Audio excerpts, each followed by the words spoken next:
दोस्तों, आप में से बहुत सारे लोगों ने मुझे रिक्वेस्ट करी कि अंगारक दोष के बारे में एक वीडियो बनाइए और हमें बताइए उसका क्या प्रभाव रहता है और उसके क्या उपाय किए जा सकते हैं। तो दोस्तों, आज मैं बात करूंगा अंगारक दोष के बारे में। तो दोस्तों, आप स्वयं ये कैसे जान सकते हैं कि अंगारक दोष क्या होता है, ये मैं अब आपको बताता हूं।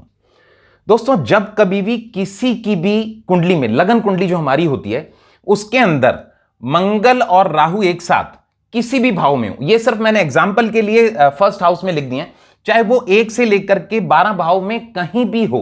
किसी भी भाव में मंगल राहु एक साथ बैठे हो तो वो जो है अंगारक दोष बन जाता है। या इसके अलावा दोस्तों, राहु की दृष्टि कहीं ना कहीं मंगल पर पड़े और उसके साथ वो संबंध बना ले तो भी अंगारक दोष बन जाता है। यहां पर मैं आपको बताना चाहूंगा, राहु की 3 दृष्टियां होती हैं, 5वीं, 7वीं और 9वीं। तो इस प्रकार मैंने यहां पर लिख दिया कि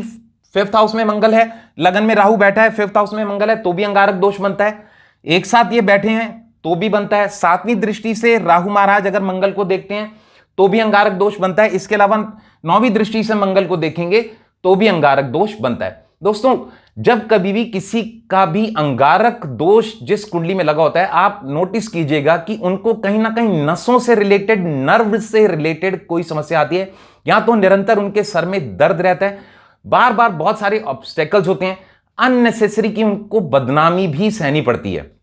ओवरऑल में क्योंकि जो मंगल है वो ब्लड का भी कारक है, तो रक्त से मतलब यानी ब्लड से रिलेटेड भी कुछ ना कुछ समस्या रहती है, हीमोग्लोबिन कम हो जाना, इस प्रकार की समस्या हो जाना, या स्किन से रिलेटेड क्योंकि ब्लड से ही, ब्लड में थोड़ी सी गंदगी हो जाना जिसके कारण स्किन में थोड़ी बहुत ट्रबल आ जाना, इस प्रकार की समस्याएं ऐसे लोगों में बन जाती हैं। ओवरऑल में दोस्तों,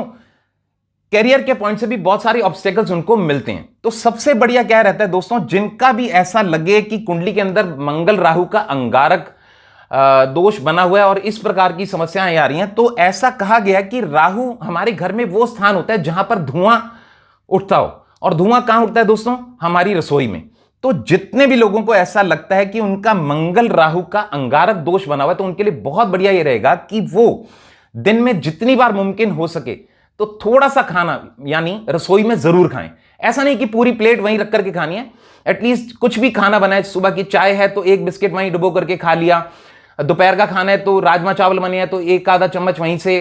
खा करके फिर बाद में आप डाइनिंग टेबल पर अगर आकर के खाओगे तो आप देखोगे वो धीरे धीरे जो है राहु का जो दुष्प्रभाव है वो दूर होता चला जाएगा। इसके अलावा क्योंकि कृष्ण मूर्ति पद्धति के अंदर स्टार लॉर्ड, सब लॉर्ड और सब लॉर्ड कॉम्बिनेशन को भी देखा जाता है, क्योंकि दोस्तों मैंने एक चीज बोली, सिर्फ एक योग के बारे में बात नहीं कर सकते, कुंडली बहुत विशाल होती है। इन केस अगर आपकी कुंडली के अंदर मंगल अच्छे नक्षत्र में है, यानी उसका स्टार लॉर्ड सब लॉर्ड कॉम्बिनेशन बहुत बढ़िया है और आपको ऐसा लग रहा है और वो कहीं ना कहीं कमजोर पड़ता हुआ दिख रहा है, मंगल राहु का संबंध बन रहा है, तो ऐसे में वो लोग राइट हैंड की रिंग फिंगर या लेफ्ट हैंड की रिंग फिंगर के अंदर एक मूंगा रतन भी धारण कर सकते हैं। चाहे वो लेफ्ट हैंड हो, राइट हैंड हो, वो आपकी मर्जी होती है। और पंच धातु की अंगूठी में मिनिमम 5.25 कैरेट से लेकर 7.25 कैरेट के बीच में अगर वो पहनेंगे तो वो देखेंगे उसमें भी मंगल स्ट्रांग होता चला जाएगा और मंगल का अंगारक दोष धीरे धीरे कम होता चला जाएगा। बाकी मेरी शुभकामनाएं आप सभी लोगों के साथ हैं।